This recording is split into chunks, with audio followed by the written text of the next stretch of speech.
All right, what is going on, guys? This is Jordan again from the Undergraduate Survival Guide podcast. Today, me as we were talking for like 20 minutes before this, I don't even know where to start.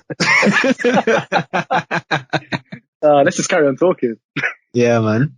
All right, for guys that don't know, this is Miyaz. We didn't live together in the same halls in first year. Obviously met in first year at Bristol. You did fucking Econ.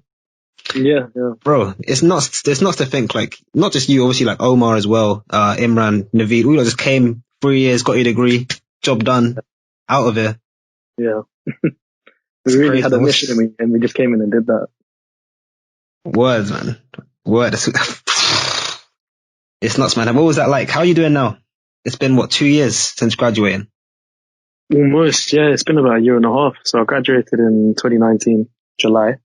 And what's it, November 2020? Yeah, it's been a roller coaster, man. So I left uni. I was actually briefly working in the summer with some University of Oxford researchers on some algorithmic trading. And we were just trying to get some stuff off the ground. And sooner or later, I just found myself in this product management role at FinTech that I'd already lined up. It was almost like a safety net. And I thought I'd just go ahead and start it and just see how it is and stuff. And then I was suddenly just thrown into this FinTech world. And for one word or another, I had a manager that just gave a hell of a lot of responsibility to someone that probably, as a graduate, wasn't very good. But I'm not too sure why he did that. I think partly maybe he was a good manager, but partly he couldn't be bothered. So he just handed off these big projects, and that was something that, to be honest with you, man, I enjoyed the hell out of it. I was given this project that was it was known as an internal transformation. So we were trying to make sure our operating models were more efficient, and paved the way for certain initiatives that departments wanted to do. For example, everything in the industry now, in many industries, is becoming more data-driven, evidence-based decision-making. And actually, a lot of these companies, they don't have the internal infrastructure to get this data. So, for example, the problem I was encountering was sales guys weren't putting down the details of customer relations. So what would happen is when we were managing our customers, we wouldn't even know what customers had what products. And when you're talking about several different banks and institutions, that's really, really important to understand what these guys are using if you're trying to innovate new products for them and stuff. So I was given this alongside a couple others, and it was really interesting as I started speaking to people and just took taking the energy that I had from uni, where you're used to just socializing and talking with people who do similar work with you and problem solving. Just did that literally in the company, and just did that with so many people. And sooner or later, I found this project of mine snowballing into a global project. Suddenly I was working with Singapore, I was working with Geneva, I was working with US, and it was trying to balance all these different time zone calls to try and make sure that everyone's working together to the same goal. And that was so much fun, man. And that really was a great learning experience, because in essence, I came in as a graduate, and where everyone else was still learning about the company, and not to be rude or anything, but their projects weren't necessarily do or die. It wasn't pivotal to the company's performance and certain departments' performance. But this project was really important. So for a graduate to be going around and trying to lead this project, it was interesting to see not just how I was learning very quickly, but how other people would respond to a graduate being in that position. And it actually just benefited me, man. I just created such great relationships. And so I was there from the start of October all the way through to end of April officially. And towards the start of 2020, I started being in the product management department. I started to think about new products alongside the projects I was doing. And as I started learning about actually what's the supply chain of creating a new product? How does that even work? Is it some guy in some room just trying to think really creatively and doing all these quote unquote innovative things?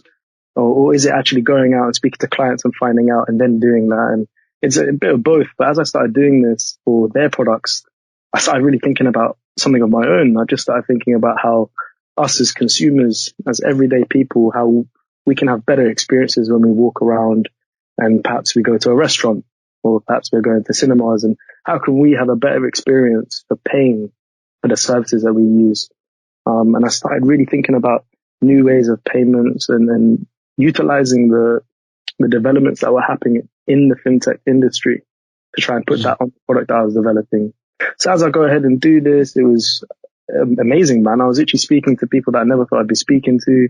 It was creating excitement. I was learning how to really give a proper product pitch, and really learning how to communicate a brand new idea to people in a way that not only shows you it makes sense, but also this is something that we should actually really be doing. And that really just snowballed. And then coming around February time, I came to a quite pivotal point where the team that I was working with, I actually had, and I think this is probably really important to say because I've given off this pretty nice impression of what I was doing. Yeah. I actually had a internal conflict within my team. And this is something that I think is so important. And I've told many of my friends, and I think including you, about what it's like working in a company where you actually have to deal with people. You have to deal with not just people that are nice to you. They're not always going to be on your side or supportive.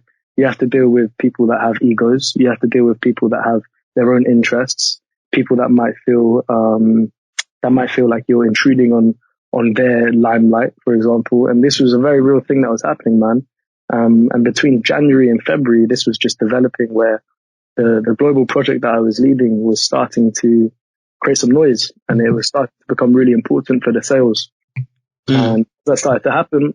There were a couple guys in my team that were pretty much feeling the pressure. And I think that was the other thing that I started to learn, that, when you go into a working place, not everybody is organized. Not everybody is some great professional that can handle the pressure and is working really well and thinks of how to do things the best. People are disorganized and they're stressed just like everybody else. And I was working with a 45-year-old man and a 25-year-old golden boy that just were there, and they were just not handling the workload that they were given very well. And in return, what they were doing was just creating blockades to several different projects, and one of them was mine. When I talked about egos earlier, I had situations where I was being told I was quite arrogant. I was being intimidating with the way I held myself and stuff. And it was really quite a throwback, because it was just these two individuals in the whole company that were saying this. Everybody else I was friends with, and everybody liked me, and everyone was saying, "Oh, how you doing?" And I was making jokes with directors, and I was bantering MDs and stuff. But then you had these two guys. And that gradually just developed into this thing of my manager turning around and saying, "Yeah, man, I think you're going to have to take him out for a drink and apologize." Which I was just stood back and just said, wait, whoa. What? Yeah, I was like, first of all, at the time, I wasn't even drinking. And I said, first of all, I don't drink. Second of all, I said, second of all, isn't it your job to tell them that they're behaving badly? And he quite literally said, "I can't do that. They're really important. And the way we work here is that we all need to get along." For another word, he was just saying, "Suck it up," basically. And he was giving me some long story about, he went into the corporate world and he had to kiss ass and all this sort of stuff. And I kind of just sat there, and this was going over for a week. And meanwhile, on the side, I had this app idea that was generating such a following as well, actually, in the company. I had people from marketing, people from product in different parts of the company saying they'd want to work on this. And this was my own idea that I was just creating. And then on the side, I had this horrible thing happening with my team. And I kind of came into a situation where I just said to a friend of mine in the other business line, could I move teams? And he was the director of product for another business line. Him and I were really good friends. And he just said, that's a process we can make work. But it seemed like a really long process. And at the same time, I was thinking how I'm just in love with this idea and I'm having so much encouragement and support for it. Why don't I go ahead and actually build this? Side note, the FinTech, the market that they operate in is purely business to business. And the app idea was very much something that us as consumers would use. It's known as a business to consumer product. Yeah. So they were very restricted in the market they could enter, didn't have the finances to back it. So genuinely, with their encouragement and support, I remember emailing the MD and just saying, like, I'm leaving. And he just said, your idea is amazing and you should really go and do this. I just left. I literally said to my manager, I'm going to part my ways. The team's not working very well. and I'm going to go off and do this. And he just said, I'm sorry, I have to end like this. And that was really interesting, man, because I was literally in this position of almost not necessarily landing a dream job, but started to create a real pathway for myself. You know, 2020 started to look like I was going to become, I was going to be a product manager with quite a lot of responsibility by the middle of the year. And then suddenly I decided, no, you know, I don't want to do all of this. And that was somewhat of an existential crisis when that happens, because you're really questioning why you're doing things. Why am I in this company? Why am I working here? What do I want to do? What's my passion? What's going to give me fulfillment other than just money? That was really interesting, man. And I genuinely took that time off, and then lockdown hit. Bang. March 26th, whenever it was announced. Suddenly I wasn't allowed out of the house. I wasn't able to go meet the people that I needed to meet to go put this business plan in action. And I decided to take off some time, just genuinely just enjoy some life. And after going through those 3 years that you mentioned at uni, and then jumping straight into a job that was crazy hectic, I just thought, let me take off some time. And then I had a great summer. And throughout summer, I walked in with this real purpose of, I know that this thing that I've created is very dear to me. It's evolved into a new design, something new for the industry. That I could go on about, but I'm sure that's probably a different discussion. So I knew that when I was meeting people, I was meeting them with sometimes a purpose. If I knew this person worked here or worked there, or this person was really, really high up in this company, we'd speak about that. And suddenly this idea in my mind that was briefly put on paper started to become something quite real. As people started appreciating what it was and it became real for them, this idea of a company that I was trying to build became very real. And I started gathering the support and just networking a lot, really. And then started to build out into investor links. And that was towards the end of summer and coming into September, October time now. And speaking with potential investors and trying to just understand an appetite for a project like this. And that was basically the pivotal point of my work, because once that started to happen, I was hit with a load of lessons, which was exactly what we were just talking about just before this we started. It was this idea of, I really believe in what I'm doing and I've got such an amount of energy to go ahead and do it, but I actually haven't had the luxury of getting the experience to go put this forward. I haven't had the luxury of having that cost of being in the industry for 10 years so that I know what a project like this needs. So I was just sitting back and literally listening to my friends. And when I say friends, not necessarily students, just people in these different companies, and listening to what they had to say about what it would take to get a project like this off the ground, and not just off the ground, but really flying, really going quite well. And that really showed me the scope of work that I was in for. So from around September, October, I just took a step back and realized that where I wanted to actually start moving and start development by the end of the year, I could potentially be looking at mid 2021 for this. So now it's completely changed why I left the company before, the FinTech. And I've started now looking at how can I do some form of part-time work. It's consultancy work, whether it's temporary work, even with startups, on the side, so that I can support myself and then go ahead and get the experience and also start working on this. And then by March 2021, April 2021, I have this great plan for a great idea that can actually start getting tick boxes with investors so that we can start collecting the funds that we need. And that's basically what I've been up to since. That was a very long story and a very long explanation, but this podcast deserved it. So, nah, it's needed, man. Necessary context. Are you trying to work like what, part-time and do your work on your business as well, or you can do like full-time work and then full-time market research? That sounds like a lot. No, completely part-time. So literally right now, it's so interesting we're talking this week. There's actually a medtech in Oxford that I've just got in contact with. They're building new ventilators. They've been doing it for a year and a half. Just so happens a COVID situation with everybody needing ventilators in the hospitals has really highlighted the problem that they're working on. And they need a commercial lead. They need somebody that can really go out and fundraise. And their product right now is at a really great stage. They've got something that works. They're just validating its proof of concept. So I basically just been speaking to them about how we can arrange some form of a part-time working routine so that I can help them achieve what they need to achieve. And on the side, I can still continue building this plan, doing the user research, doing everything. And they're really supportive as well.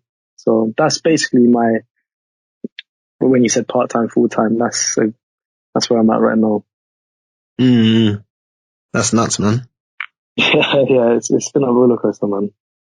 Been a crazy year for everyone, really. How come you didn't just because I mean, obviously you saved up some money from working at FinTech, but in hindsight, do you not think it would have been good to manage that? Maybe figure out a team situation and raise funds for your business then? Yeah. So are you saying kind of stick to the FinTech and do both at the same time? Yeah, just for money and I guess the network. Oh man, I've ran that question in my mind so many times. And when I think about how much I was working between December, January and February, which is when I started to make a plan for this business and this product, and I was still going ahead and completing the projects I was given at the FinTech as just an employee. Yeah. My hours were crazy, man. I was so thankful that the company was okay with working from home and flexible hours and stuff, but I was probably working, most of the days it would be like getting in the office at 7, wouldn't be leaving until maybe even 4 or 5. Sometimes I'd stay till 6, 7, 8, and then I'd come home. And that was because I was completing their projects. And then I was also working on this plan, and then I'd come home and I'd still want to carry on working because I didn't get all the work done for the business, for my own business. So it was really a question about workload and just, am I happy with my life right now? Am I happy with how I'm spending my time? And then, of course, when you throw in the fact that the team that I had, these 2 people that were just causing unnecessary problems. What I used to say to people, to summarize it in the quickest way possible, so you can fully understand perhaps one of the motives that led me to leaving, was imagine kind of being told by a football manager that, okay, you need to be scoring this goal. Everyone's going to pass the ball to you to finish the goal because I've taught you this new technique, and this was basically what it was. But to do that, you got to quickly pass it to the winger and he'll pass it back in. But every time I passed it to these wingers, they would just hog the ball and they would want to change the plan because it didn't suit them. And that was I guess it was poor leadership on my manager's behalf as well. But it was a real dysfunctional team. And then when I weighed up how long it would take me to move teams to the friend that I talked about earlier, he was looking at somewhere between 3 to 6 months. I just thought, I don't know if I'm allowed to swear on here, but I just thought, fuck, I don't know if I've got that in me, because the amount of work and the stress that's going on, it wasn't worth it. And like you said, I managed to save up enough, and I think I wanted some freedom as well. I wanted a break, and I think I underestimated what it's like coming straight out of uni and then going straight back into work straight away. And there's no, a lot of people might take a year off or a few months off, just going straight back into work. So I kind of needed that as well. And I kind of said to myself that I know if I really need to, I can still find some sort of work somewhere if I need to. So yeah, it was just about balancing that and weighing it up, what was worth it. And it just at the time felt like it was worth it. And today I still back the decision I made, which was just, in another word, just following my heart rather than thinking about what might be logical at that time. Because sometimes you just have to weigh up whether you're actually happy with how you're spending your days right now. And if you have the privilege of being able to then go off, if you've got the savings, whatever it might be, I'm always an advocate for going to do that, because you'll be much happier because of it. And that's probably one of the most important things I've seen in the workplace that people don't prioritize. Yeah, no, I hear you completely. I mean, obviously I'm still at uni, but just looking at how guys are at the moment, like people that started working last year, even this year, I'm like, damn, do I really want to, after all this studying, go straight into work? Like, no way in hell. I mean, you're an entrepreneur as well, man. You've got your own ideas and you've got things that you know you want to do. And that's the hardest thing as well, balancing that off. Whether you follow I know guys that have, these side businesses that they want to do and stuff. And it's always about, how can I do this and then also take care of myself? And the fact that you're saying, when you leave, you got to take into account, you want to break. You actually want to go straight back into work. You've just done your degree. I mean, final year as well is just crazy, man. I mean, yeah, I think I must have had because of the work that I was doing in Oxford and the summer I graduated, I genuinely think I had a month off, if that. I don't even think I had a month off, because when I was doing this work with the researchers, it was a lot, man. We were working really hard. We were really trying to make something. And to be fair, we did. But it was really hard. So yeah, if you're debating that, man, that's an important decision. It'd be interesting to find out what you decide as well. Bro, I'm gone. Yeah, No doubt, man. no doubt about it. Man, love to hear it. The thing for me is like, I was so close taking a gap year before uni. But I was like, you know what, let me just do my 4 years, get a well-paying job. And at least then if I go on holiday, I can go with like actual money or actual thing to come back to. Yeah, Obviously, I didn't end up taking a gap year. Now yeah. I'm going to do uni for 7 years. It's like, there's no way in hell. Yeah, It'll take at least a year to like, 7 years. That's a sentence, you know. That's a real life sentence. That's a long bro, time. I do medical engineering now. It's medical engineering. If When anyone you said, asks. I was slow on that one. Wow. You know what's interesting, man, is when you talk about gap year and going away and traveling and stuff. Mm, Boy, he didn't go to university, but he did that whole gap year thing. He just, from A level, he knew he wanted to save up and travel, and then he'd find his way. yeah. And you know, everyone I know right now, he's probably the happiest, the most comfortable with his lifestyle. And it's crazy because he went off, he had his 6 months somewhere, came back. Yes, this guy was scrambling for what to do.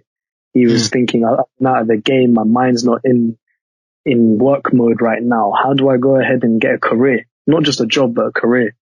And this guy did building for a little while. He was doing some odd jobs here and there. He tried to do some apprenticeship schemes. And then, and this is one thing that it's insane, the power of this. He started looking at jobs that were these unconventional jobs. The jobs that not necessarily are these banking jobs or this, that, and the other. He was looking at sales jobs. He was looking at what's something that I can go in that will match my personality right now.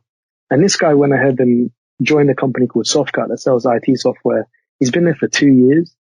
And like I said, he's just living his best life right now, man.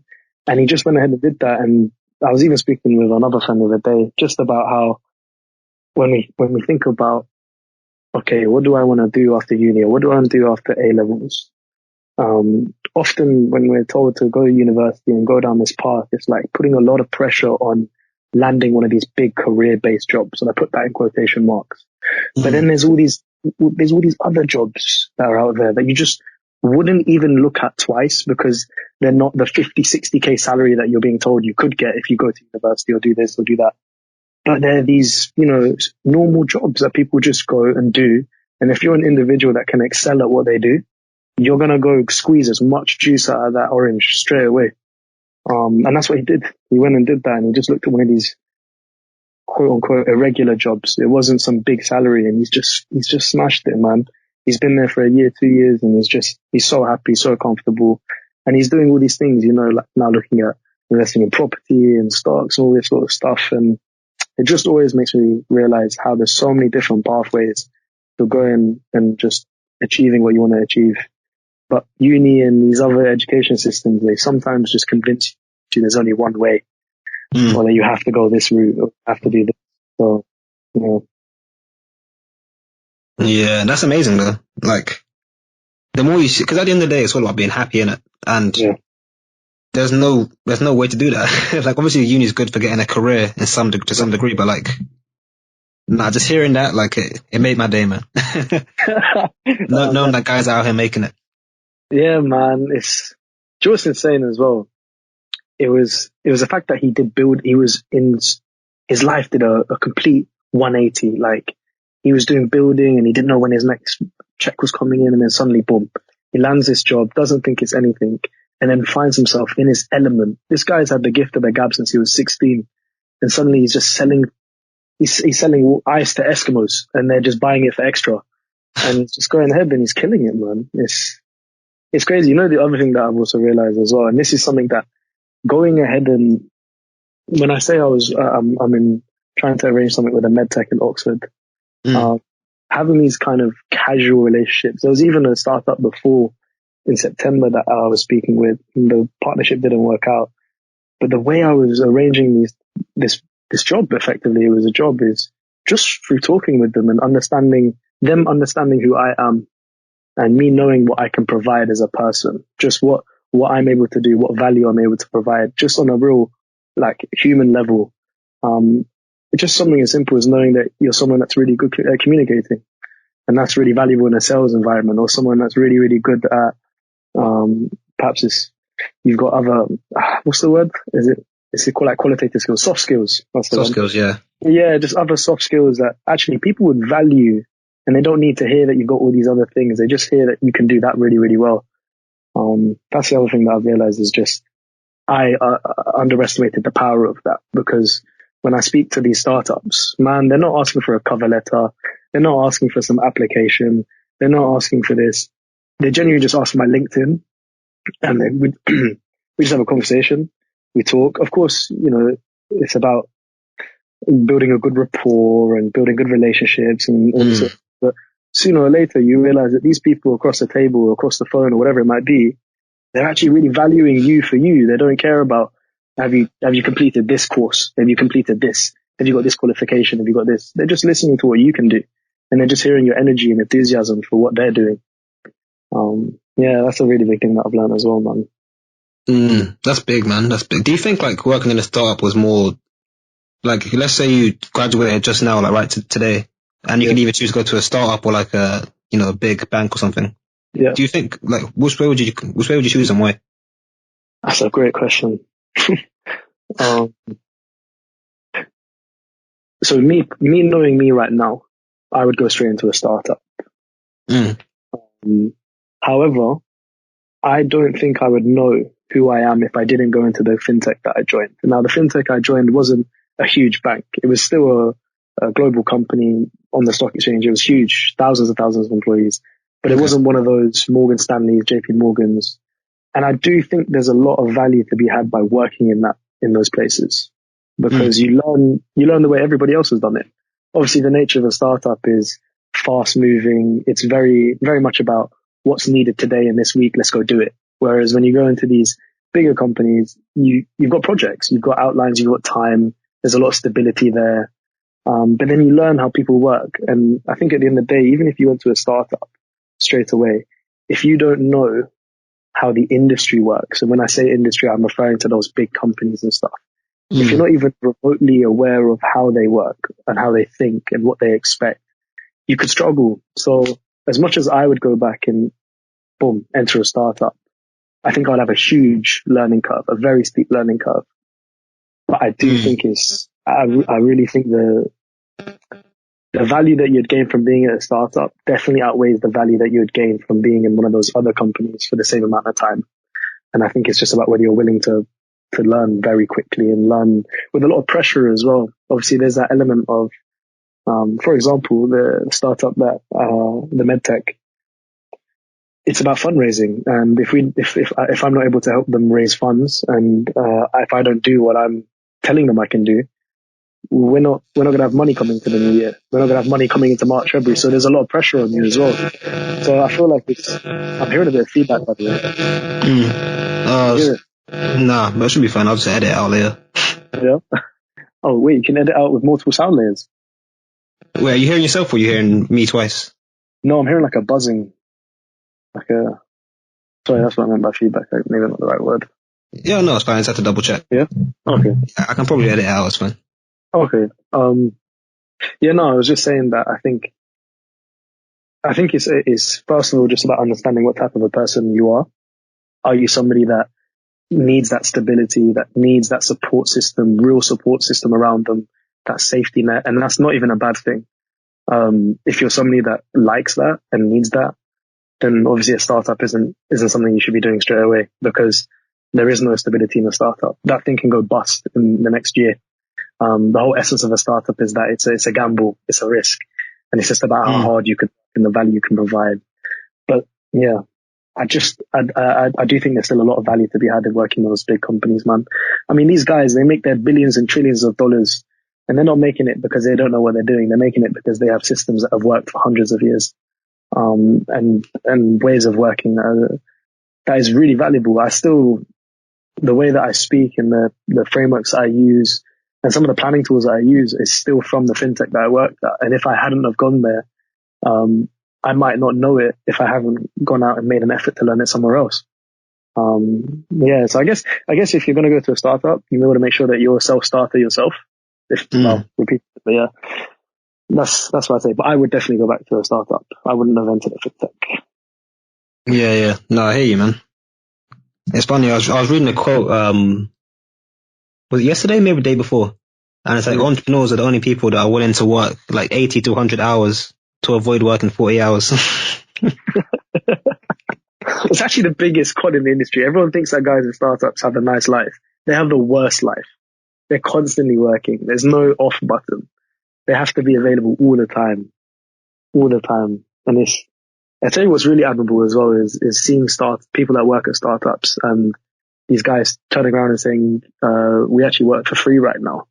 We're doing this off our own backs. And it's like you said, they've given up that 48-hour a week with a nice paycheck for 100 hours a week with no money. But that's passion though, man. That's real passion and energy for what they're doing. And I think, that's the other thing I will say is that, when I joined this fintech, what I saw was a big facade of that they really care about what they do and they really care about certain things.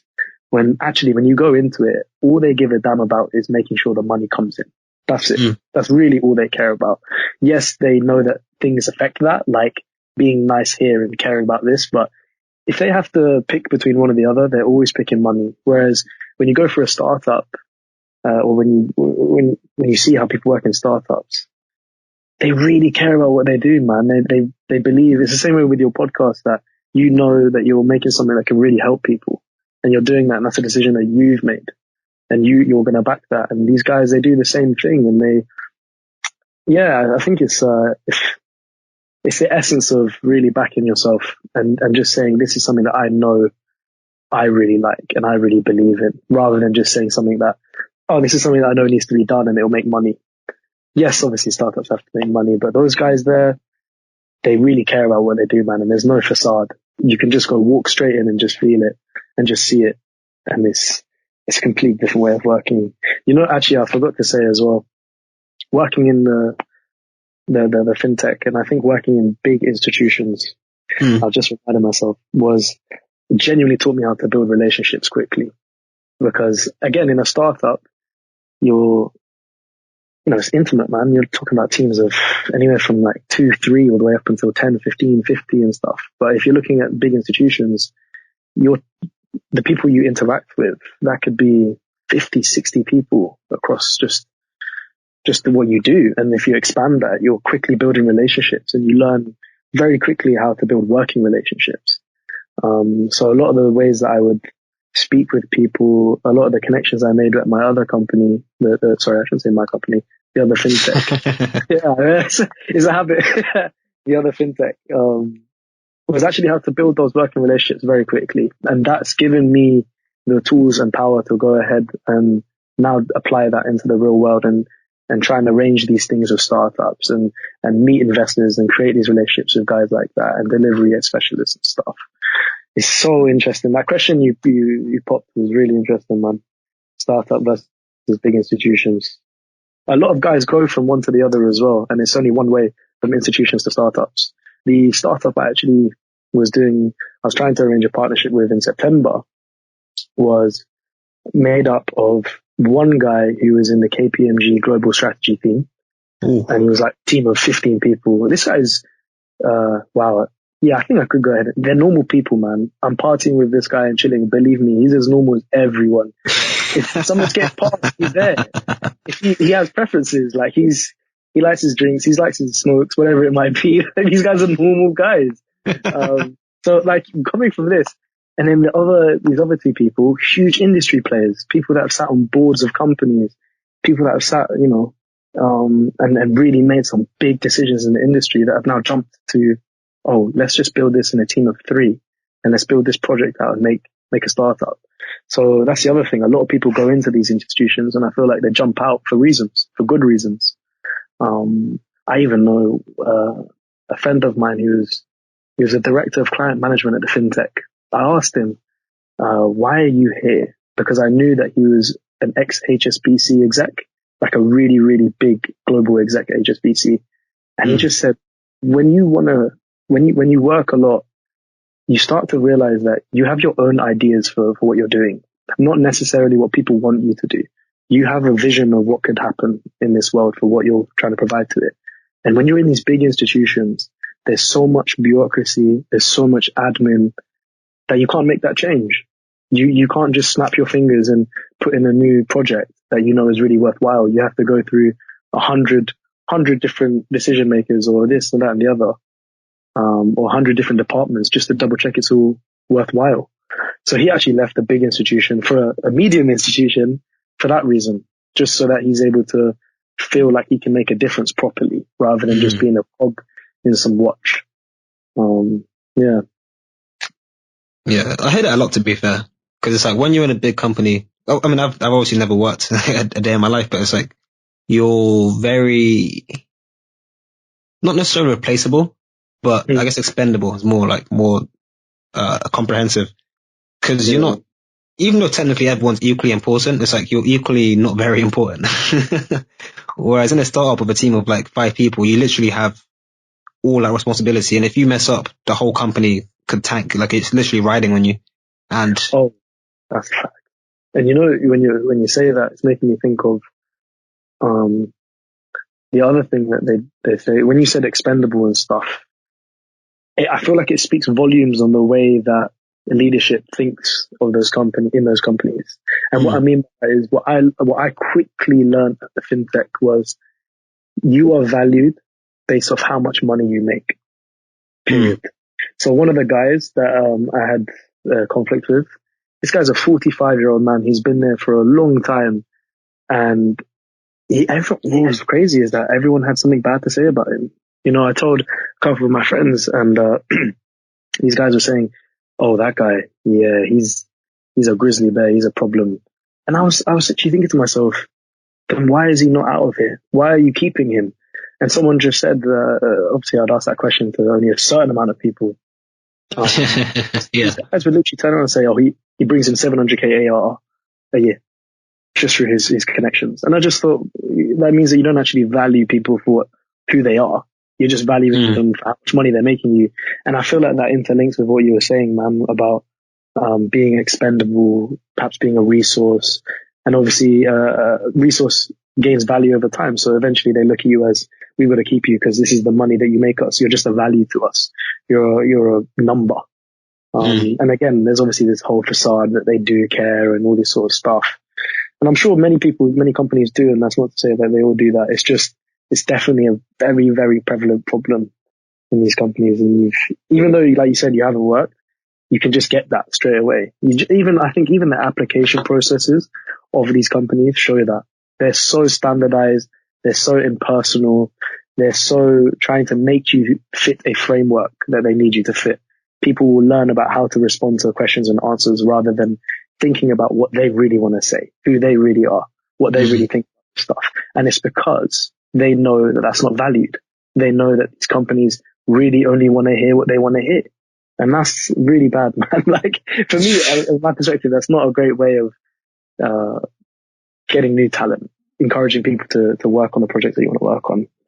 But what would you do, by the way, startup or institution, if that choice was presented to you? What do you think? It depends, to be fair. Like, if it was a company that I believed in, like a tech company, Google, Tesla or something, I'd take that all day, any day. But otherwise, like any average firm means as much to me as, like, I don't know, this bottle of water next to me. So I'll take a startup all day, any day. Yeah, I thought so. Because even if like you don't care about, let's say that both companies don't care about, you don't care about the startup or the big company, at least I know for a fact that I'm going to learn very quickly in the startup and get a lot of responsibility. And then I can just take that away to wherever I want to go. That responsibility thing as well, I feel like how can you better learn by having a shit ton of responsibility to actually be responsible for? And that sounds silly, but that idea of actually being responsible for something, and if you mess up, no, this is really going to affect everyone. You learn so much from that rather than feeling like, oh, if I mess up, I'll just ask my manager, I'll ask this person and they'll fix it and do this and do that. It's definitely kind of breeds two different types of employees. And was that always for you, by the way? You're always thinking of a startup? Or was it at one point, did you say, perhaps I'll go into an institution?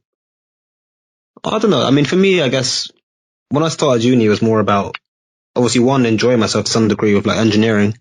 But the primary thing was always money. It's all about financial stability. And I think I never really knew how startups worked when I was growing up. I just wanted to work somewhere where I know I'm going to get that 50k a year, provide for my family, get out of my house, and that's it. Yeah. So for as long as capitalism was at play, it was always a big company. But as soon as I realized you can actually enjoy work, I was like, there's no way I want to work at a bank doing 12 hours a day for no reason. Like, I just can't do it. Takes balls though to think like that as well, because it's obviously, like you said, when capitalism is at play, it puts a lot of pressure on you to need to do something for your family and do something for your well-being.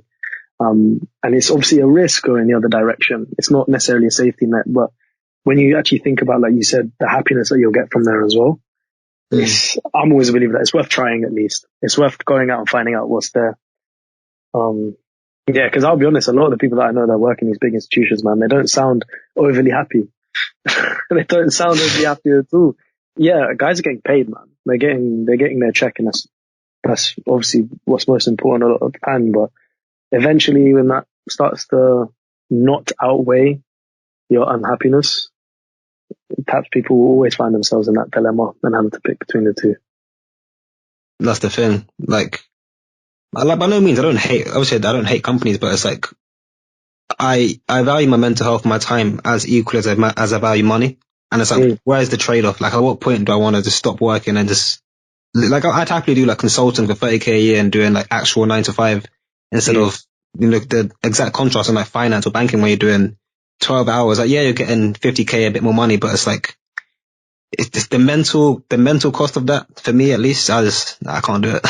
Yeah, man, it eventually burns you out completely. It does. And then you obviously hear of these guys that have been in their job for, probably like the guy that used to beef me at the FinTech. This 45-year-old guy has just been in this job for, genuinely, man, that's actually what happened. I remember he was on the phone, and I genuinely am using the word beef because that's what he was trying to do. He was trying to say, da da da da da, and I just said, why are you yelling? Why are you speaking so poorly? Let's just calm everything down. And I could feel how stressed this guy was. You know what's insane? I remember being on a call with that guy and another guy who was he was a decent bloke, but these guys were stressed. The first thing they would say on the call, and I shit you not, they'd say, "What do you guys have breakfast today?" Someone said, "Glass of wine." I thought they were joking. No one laughed.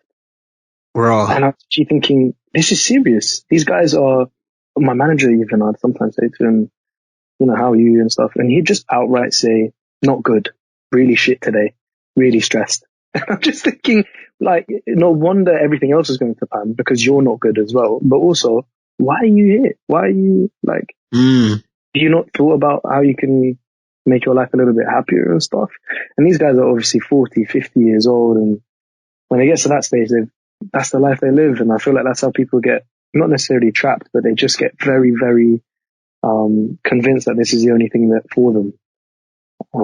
Yeah, it's not good, man. I couldn't believe when people would say that they had wine for breakfast and they weren't even joking.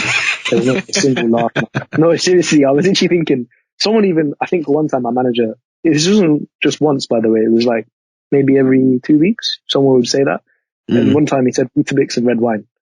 I was thinking, are you waved right now? Does that mean that this call was half an hour after breakfast, probably? So yeah, the stress. I mean, even when I think about the two guys that were just causing problems in the team, a lot of it comes down to stress. They're given so much to do, and they're given so little in return, actually, as well. Not just, and I don't mean money, but in terms of feeling valued as a person and stuff. Yeah, it's a big problem. And you know what's scary as well is that graduates, when they enter uni and stuff, not a problem. What would be great is to have people learn this early on, to understand the importance of expanding your horizons when you're thinking about your work, because that's going to be the thing that you do every day for the next year, 2 years, 3 years. And I know, at least from my experience, I don't know if it was just because I was in economics, but you're just shoved investment banking down your throat. You're just shoved banking down your throat. You're not told. I wasn't even thinking about Google. I didn't even have that as a thought in my head. I just always thought banking. And then I think after second year, I just realized, no, like I don't want to do that. I don't want to be part of this, part of that. And I just really hope that more people that come in, even my sister now, she's literally looking at universities and stuff. I hope people like her and first years, second years, A-level students, they're taught, or it's part of the curriculum, or it's something that's given to them to understand just how big the world actually is, and how they don't need to have these jobs that actually make them unhappy. And obviously you hear a lot of the time of people saying stuff about, I want to go into the industry, make loads of money for 5 years and then leave. And I just don't think people sometimes appreciate what those 5 years could be like, and also how those 5 years can turn into 15 years very quickly. Your paycheck goes up very quickly. And if that's the reason that you're going in for those companies, they can keep you there just with their money. It's a dangerous cycle, man. Yeah, no, it's true. Look, I had the same thought. I was like, you know what? I don't really want to go into banking, but if I do 2 years, it's 100K, then I quit. But at the same time, first of all, it's like 100K is before tax. I'm only going to take home like £10. Of course. It's actually I not really want to quit after that. Yeah, man. I had the exact same thought when I was in first year, and first half of second year, I was just thinking, yeah, let's just burn out, make loads of money, and then, guys that say go invest or start something up or whatever it might be. So, no, it's interesting, man. I guess me saying that as well, I think there's still a lot of value to be had in that. I know one of my friends, he's a dentist. Sounds really weird when I mention my friends, because I really mean that these guys are my friends. Just because they're not my age mates doesn't mean they're not my friends. Yeah, of course. and this guy, he's he went into dentistry really, really young. That was his career path. He did the whole sentence at university for 8 years, and then afterwards doing all the qualifications. And he did that not necessarily just to burn out, but he was like, I know that by making this money, I can then have the opportunity to go use it elsewhere. So to go and invest and build other things up. So that is a very real thing that a lot of people do, but I think it's just, there are some companies, like you said, that are worse than others. You've got the banks and stuff that you hear nightmare stories of. So one of my friends was telling me 6 to 6 the other day. And that's every single day. There's no break. And that's tough, man. If people think university is tough, that's a whole new monster that you're dealing with. Look, and that's not your IBD. If you want to go IBD, you're looking at, some guys have their pillows and duvets in the office, man. Fucking hell. Yeah, it's not for me, man. It is not for me. Neither. I've been looking at the charity sector a lot. Okay. I'm trying to look at, because I guess to quickly summarize, the business idea that I had that I was creating the FinTech and that I left with and started creating a plan for is actually a charity. All the funds for the business will be put into the charitable projects that the charity will be fighting for and stuff.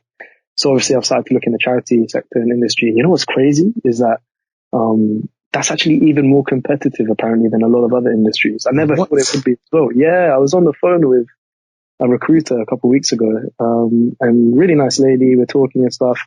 And she just halfway through just said, it sounds amazing because you're creating a charity and doing this, and you could be of such value to these other charities, but I'll let you know right now, this is so competitive. And I was just so taken back. I asked her why and stuff, and it made sense, obviously, because these charities, they don't have a lot of money to spend. So the money that they will spend on an employee, they have to get the right one. And there's actually a lot of people that want to work for charities out there that are coming from these industries and stuff.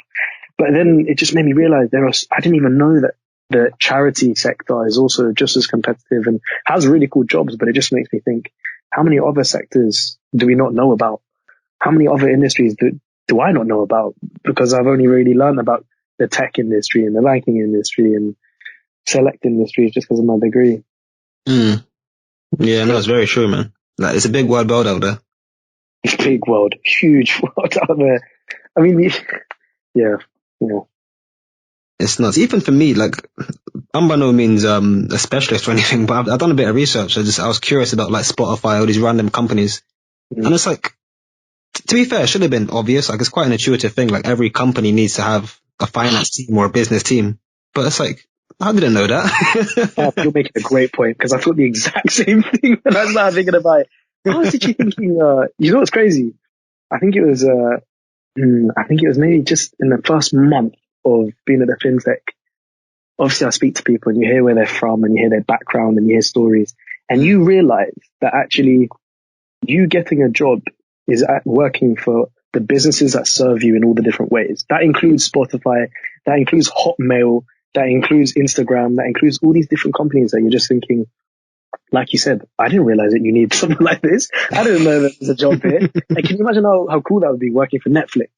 Working on Netflix and you're doing these things. And that was the other thing, by the way, when I left the FinTech, I had it in my head where one of the things I felt was that I really want to work on something that, my guys, my friends and all these people can actually use and benefit from, whether that's Netflix, whether that's Instagram, or whether that's some, I don't know, a rucksack company that people, just something that's on the ground rather than these. When I was working at the FinTech, these guys are working with the back end of payment system, and like we handle 60% of payroll and stuff. And I was just thinking, that's really cool, but no one even knows that and gives a shit. Like, it just gets done. And we're working with clients that no one has heard of. The only client that anyone heard of was Starling Bank, and Monzo for a little bit, but you just don't, it's like your work, you're not getting that value of, wow, like I've just seen someone interact with something that I've contributed towards, even if it's just something really small.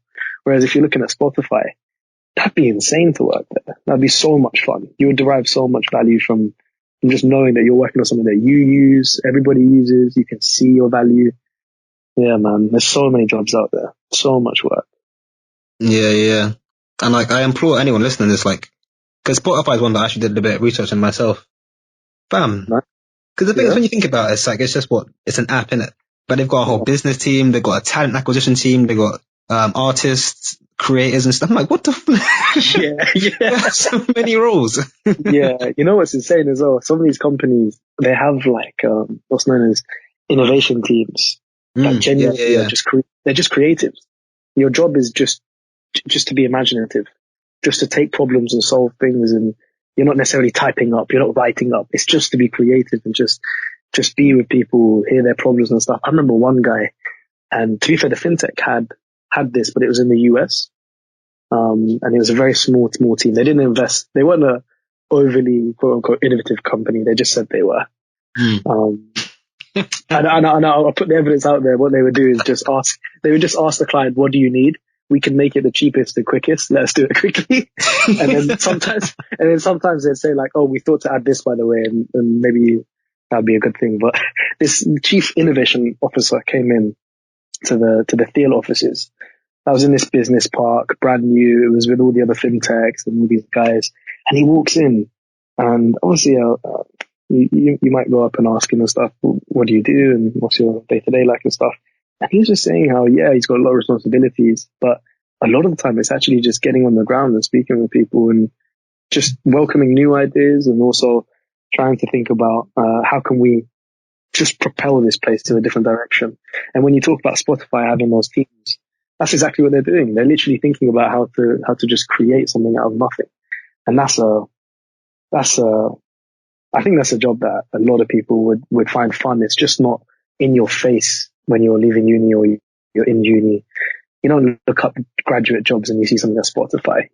The most you'll see is something at Amazon or something like that. And yeah, just exactly like you said, man, I'd hope that so many people, as they go through their experiences over the next years, they look more. You know, they don't just settle for what someone has just told them that they can go into. Yeah. Facts, man. Like, if you see me working at IKEA, like, this podcast is why, man. That'd be sick. Can you imagine actually designing these type? I mean, obviously, maybe you're joking to an extent. Imagine being in the head office of IKEA and perhaps creating new things in that way. There's all these other companies that need people to work there, and it's just we don't think there's any value there. I remember,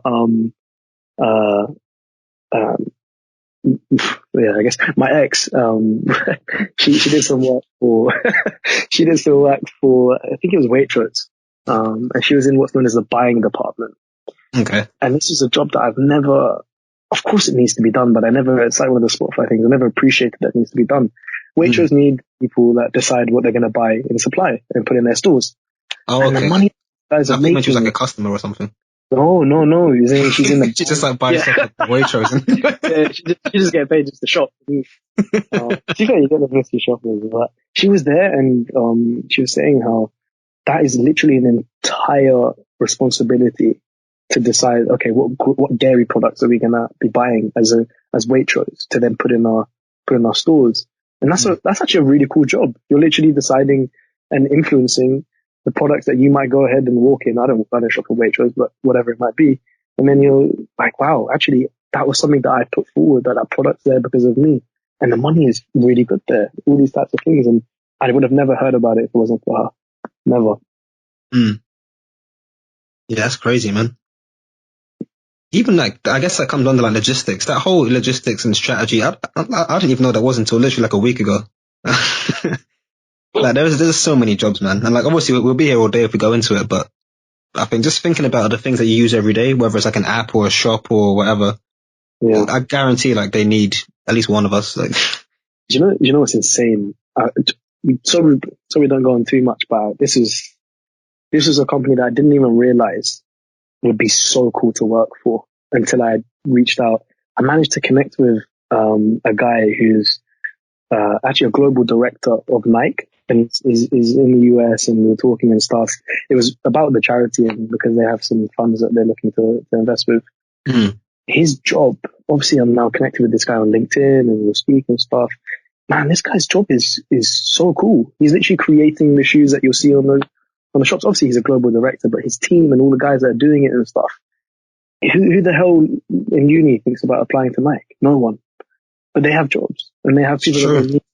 And it's the essence of like being a creative and taking responsibility of what you're doing and just being really welcomed for actually what you offer. What these guys are putting out. I mean, I follow my old FinTech and I'm linked to this guy, and this guy kind of puts me in touch with all the early insight that Nike are going to be released, right? Through his pages and stuff and his messages. So I'm comparing what the FinTech releases and what Nike releases. Every time I read the FinTech, and I hope no one from there is listening, but if you are, it's boring. It's so, I'm reading it. It's like, if I'm not someone that works in FinTech, I have no appreciation for what this is going on right now. I don't even know what you're doing. I don't even know the significance. But then when I look at Nike, the guy is literally showing a picture and a link in an article of the new shoe that they're releasing, the new concept designing, the new brand. Insane, man. That's the last thing I'll probably say about companies. The Nike stuff was mind blowing when I started to see what they do. And as silly as it sounds, branding, man. Yeah. But like you said, as silly as it sounds, of course these companies need people. Of course they have their own operations and the stuff that they do. We just don't think about it. It's funny when you said Nike, I'm thinking like, what did Nike actually need beyond like customer service and some designers? But obviously they're a massive company. They must be like it's a $1 billion company, no? Yeah. And and you know, the other thing as well is that when I'm even looking at what this guy does, he's interlinking with celebs and stuff, and I'm just thinking, damn, that's a whole job. That's a whole job. Just brand management, relationship management with, if you're a company that, for example, Beats by Dr. Dre, their whole marketing campaign was to do with getting celebs out there. If you joined Beats by Dr. Dre, you would have been part of the operation that worked with celebs. Even if you were a graduate, you might have been in the project team, designing the campaigns, designing it. I mean, my friend right now, he's in a marketing agency and he's doing ads, but he's actually copywriting. He's doing it for companies that are real companies that we'll see. His work is really out there and stuff, and it's I can only imagine how fulfilling that is actually. Yeah, that sounds crazy, man. Yeah. I want to look around at some more places, see where I can shoot off an application. That's a whole job in itself, you know, just finding all the places. It's almost like LinkedIn doesn't do any justice, even though it probably does if you look it up enough. But it's just, you almost want to type in, here's my personality, here's my interests, here are the things that I use. Can you just find the job that, can you find somewhere that I could work at that actually it's something I use. Anything. Honestly. Yeah, maybe that should get invented. Yeah, that should be in this company, man. I'll leave the startup and do that now. I'll leave another company and do it. That's jokes. In a nutshell, I don't think you've actually explained what your startup's planning to do. Like, give us your, as much as you can, I guess, your elevator pitch. Oh, yeah, let's go for it. So the idea for the startup starts off by being a charity, and the reason why that is because when you go to, I don't know, an Oxfam store or a Sue Ryder store, whatever it might be, you see these guys and they're selling jigsaw puzzles that have been handed to them by neighbors or clothes that they've just found, right? And they're kind of, in another word, they're asking you politely to buy it for a good cause. But then I started to think about, what if someone like Oxfam invented and delivered the entire product and branding of Ralph Lauren, and that's the clothes that they sold in their store, rather than begging people to buy their products? What if their products sold as quickly as Ralph Lauren did? How stable would their charitable operations be? What would be the impact on their donations, so that when we donate to these guys, we're not thinking, oh, how much do you take of that donation? We're like, these guys make money from their clothes. They're selling loads of money through Ralph Lauren clothes, and they can tell you that. And there's a whole level of transparency there that hasn't been reached.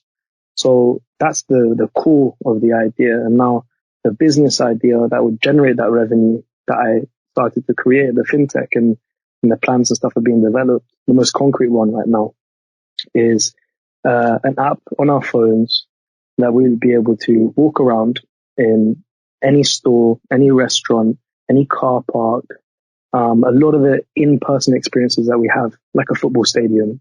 And when we're there, we'll know that if we're at a restaurant and we're thinking, man, I can't get this waiter's attention because it's really busy, and every time I try and look at them, they're not looking back. Instead, let's just go ahead, open our phone, not even unlock it, but let's just see a notification that's waiting there that says, do you want to pay for your bill? And that's the whole idea that the product's trying to deliver, that power to really communicate with the business that you're using in that moment. So that if you're watching a football game and you're trying to get another drink, or a basketball game, whatever it might be, you're trying to get another drink, a live game, you're having to leave your seat just to get another drink, which is outrageous. So if you're it's completely outrageous. And what these companies have been trying to do now is, you've got the KFC app, you've got the McDonald's app, you've got the Asda app, you've got this app. And there's a couple of companies out there that are basically trying to say, let's incorporate all of this into one, so that the one app that you have in your phone does this for all the businesses that you use. So that when you walk to the car park, for people that drive that are listening to this, rather than needing to necessarily use a paper ticket or open Ringo, the minute that your phone is detected that you're in the car park from location, you've got that notification waiting for you. Register your car, boom, done. And there's your ticket online. And that package is to come with things like automatic loyalty tracking, deals and offers, and there's a whole package for businesses as well. Because what's crazy about all this stuff is the reason why all these companies are investing in their scan and go apps, investing in their restaurant apps, KFC, whatever it might be, gourmet burger, you name it, is because it's easier and cheaper for you to communicate with them through your phone, rather than having a waiter hope that they catch you at the time that they need to. Rather than every time you need a refill, you've got to put your hand up and someone needs to see it. You should be able to order a refill from your phone without any hassle. I shouldn't need to down app or go into some crazy settings and this and that and the other to just get a refill. It should be as quick as pressing a button. So the idea for the business revenue is to deliver to consumers, to really provide that, so that every time we go around, we're not only using the service, but at the end of the day, if we use a contactless machine or we want to pay through our phone, we do it through that app. And then every time that you do that, the money that it will make from the business is then supporting those charitable projects and giving that idea of the Sue Rider. So think of it this way. It's a charity shop that's literally building and selling the industry best SaaS products to us and businesses. It's very, very interesting, man. The problems that are occurring with some of the legalities of having a charity and a business in one. But it's very much a two-pillar idea. And the reason being is because I just don't think there's enough energy that goes into charitable projects. I think a great example of that is You've got people like Marcus Rashford, who's one person having to fork out loads of money. When you've got all the millions and millions of pounds going around the industry with these businesses that will say, oh, we'll donate 500k to this cause. So they don't really give a shit where the money goes or whether this made a difference. They just care that they can say they've done that. So the idea is to really show people that, no, this is a company that not only you can use and it really helps you, but it actually makes a difference for the causes that we say it does. It tackles poverty. It tackles social injustice. It's fighting to improve our environment. And the scale of that is obviously we're trying to figure out, because when you're talking about evaluating some business ideas, looking at the revenue projections for the next 5, 10, 15 years, the type of money that you could really be looking at providing to charitable causes is really, really large. So some of the work that I'm doing is so fascinating, man. A cause really close to my heart is a Palestinian cause. So I'm working with charities that are in Palestine right now and trying to understand their operations, and if they had a huge influx of not just cash, but technical resources, human resources, what can we do? What's the thing that can really take this to the next level and then really help your projects do what they need to do? So even though you asked for an elevator pitch, I think I gave something a little bit different, like a tempo. Yeah, like a cab journey pitch. Cab journey pitch. Yeah. That's because I think it's worth explaining, and I think what I've noticed as I speak to people, that it's such an odd idea. Yes, I could probably summarize it in a sentence, 2 sentences, but to really feel the impact of what I'm trying to do, that's cab pitch is something that I'm trying to give out. Yeah, and when I said earlier about the business revenue right now, the charity's whole essence is to not just have one revenue option, but to have many streams, just like people want 7 income streams. And as you're trying to think of new ideas, maybe it's this app, let's evaluate, let's build out different products so that you might be making, I don't know, 3 million a year in ARR from this product and then 5 million from this product, and keep doing that. So in essence, in the next 25, 30 years, what's being pitched to investors is to make the richest charity in the world. That's the donations. But just takes donations properly and uses them honestly and shows you how those donations are spent. And I think there's a lot of power as well in having that type of contact with people, charitable contact through our phones. People pay 50p for iCloud storage a month and they don't even realize it. If you paid 25p a month to a charity and you had 500,000 users, that's a lot of money. That's a lot of money, and it's taking very small amounts and using technology to get that. So, yeah. I hear you, man. It's just using tech for the best. Literally, man. Yeah, literally. I'm someone that personally believes it's actually on the onus of people who make the most money in the world to go and fix the problems that we need fixing, because they're the guys that have the resources. They're the guys they're the lobbyists that fund the political parties. They're the people that quite literally can pay people to go do things, and it's really important to redistribute that wealth and redistribute the resources and allocate them properly. Yeah, I completely hear you, man. And it's a noble cause as well. Like, I think for the longest time, tech and obviously money's been reserved for the elites, but tech's not very accessible. I think people don't really realize that 3.5 billion people have no access to the internet.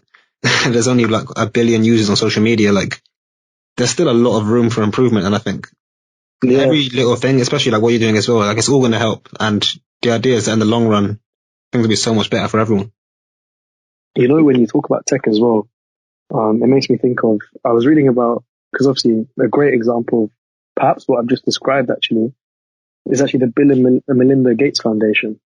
This guy hired from Microsoft with $58 billion and said to his wife, let's set up this fund and let's go do this. And they've done amazing things. And one of the things that they did, when you talk about bringing tech to people that don't have it, they noticed one of the things that's really damaging certain economies and some people's livelihoods is they're just not up to date with the tech that's here. So something as simple as paying through your phone. Something as simple as not having to worry about coins and not having to lose things and this and that and the other. So what they did, they invested in a company, or they actually built it themselves.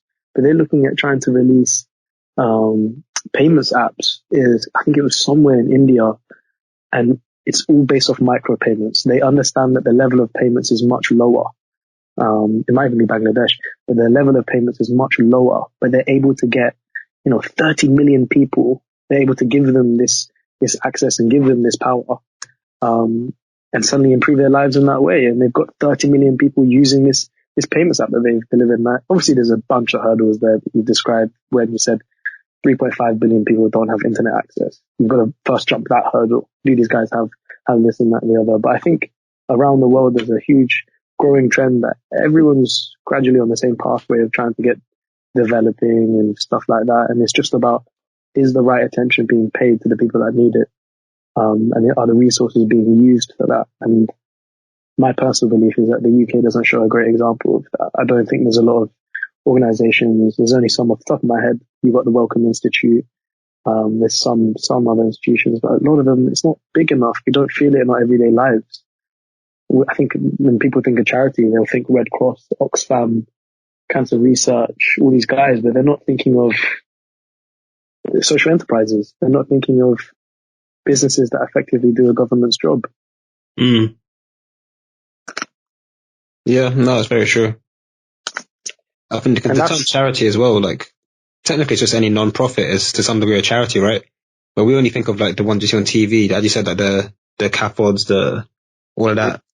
Like this. Yeah.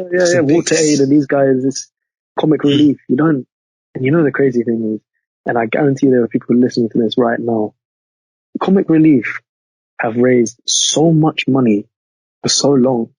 How the hell are they still fighting the same court? Like how? You've got people in business that will take £5 million in starting capital and manage to get that to a value of 100 million over 10 years. But for some reason, charities can't do that. And I think it's the energy is just not there. The attention and effort just isn't there, man. And I think there's a lot of corruption as well in different aspects. I even, it was really interesting. There was something in Fulham where I was with my guy, and these people were asking for a donation for a program that was helping young people learn skills like coding and stuff. And I was just about to talk with him, and he literally just said, yo man, I actually heard the other day that one of the guys in that team was trying to talk to some girl, and by doing that he was telling them how they actually take all this money and stuff, and they only give this much to the actual cause, and if they make above £5 of donations, they keep the rest for profits. And I just thought, fuck, like, and you wonder why people don't feel comfortable donating all the time. And what's that going to do to somebody when they do donate? How discouraged are they going to feel afterwards, No, that's very true, man. Yeah, I mean, this could be a very long conversation. Like, hey, bro, we could talk for hours. We have done in the past. Easily. I don't even know. I think my very, very, very like summative thought on like obviously the whole charity conversation is that we talked about it as well briefly before at Spotify. Like every company's a business department or finance team. Like I see the things he's like you bring up comic relief. These events must cost like millions of pounds. Like, yeah, I don't even understand what. I don't know for sure. I've never actually read a finance sheet from any of these charities, but I'm confident a lot of it goes into dumb things like ineffective marketing, these fake jobs that people get. Like, I mean, I don't want to shit on PR, but like having PR and marketing, as far as I can tell, they're the exact same thing. But people put so much money into things that just aren't effective, and I don't know. I think that just goes to show how much room there is, even for. Like, people say there's not enough jobs, people are already employed, blah, blah, blah. And even you mentioned before, it's about money.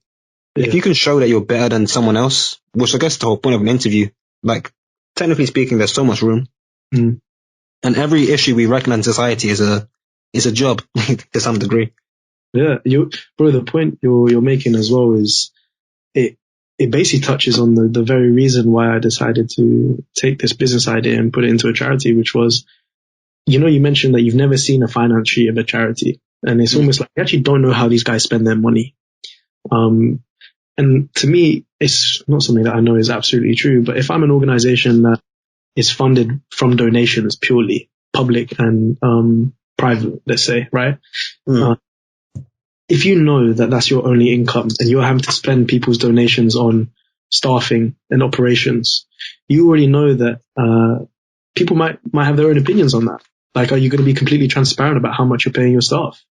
It's a problem that we feel in the government right now. Like, we know government employees are paid through taxes, and we get pissed off that the mayor of London's getting paid 150k. It's like, do you need that? And it raises all these questions. And to me, if you're a charity, are you going to go ahead and release your finances and you spend on this stuff open for that type of scrutiny? Because in the government, they face that. And I feel like that's a huge problem. If you're donating, like you said, you should be able to see what the operations actually are and have confidence and faith that where you're donating, they're working their hardest. They're doing the best they possibly can. They're making all the decisions that they feel really need to be done, and they explain them, and that's just not there. And I think you're making a great point about comic relief, like these big fuck off shows that they have. What? Like, I get it. You don't have what you're wasting, you know? I remember once I think I tweeted ages ago, absolutely ages ago. It must have even been like a year, 2 years maybe. I just thought to myself, how much money is there in the world right now if you just take millionaires and billionaires? And how many people die of hunger every year or are considered hungry or something like that? And what I basically did, it was like some really rough calculation, but it was just trying to figure out what percentage of millionaire and billionaires' worth or wealth would need to be taken to end hunger for like 8 years or 16 years. And you know what I actually started realizing is all these guys that invest their money and they go and flip it over 10 years, they get this amount of profit minimum and stuff. They can actually solve these problems and still make money at the same time because they're investing and stuff. And it's just insane, man. It just really, that's what I meant by when I referred to corruption earlier. I use that word probably in different ways. But it just doesn't feel honest. It doesn't feel like these operations are truly invested in fixing the causes. I think they just know it has to have some attention towards.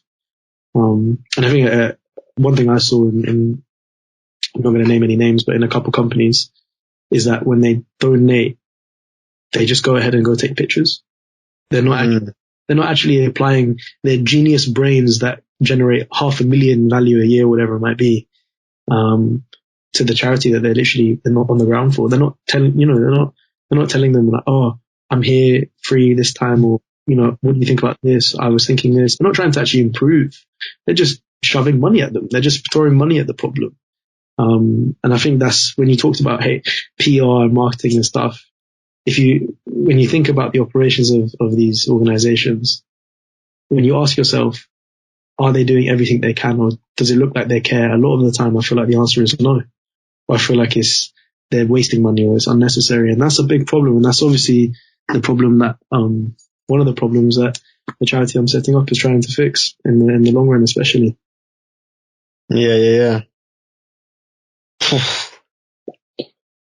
It's mad, man. Might pop a bottle in my way after this. You know, I came on thinking we'd be speaking about university, and we just ended up speaking about that's the usual, man. That's the usual.